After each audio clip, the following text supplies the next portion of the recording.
This is the weekly report for the second week of November 2009. Meteorologist Amy Godsey takes a look at the rip current threat going into this weekend and beyond.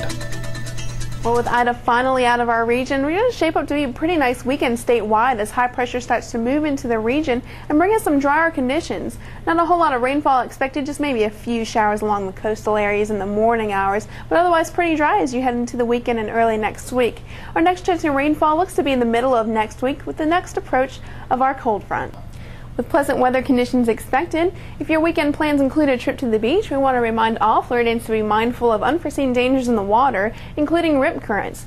The highest risk for rip currents this weekend appears to be along the Florida west central coast, mainly between St. Petersburg and Fort Myers area, but all areas along the Florida west coast, including southwest Florida and the Nature Coast, as well as the northeast and east central Florida coast, also have an elevated threat for rip currents.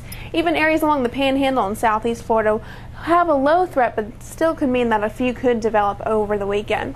As we head into the next week, it looks like the rip current threat will shift along the entire east coast and possibly portions of the Florida Panhandle and western Big Bend.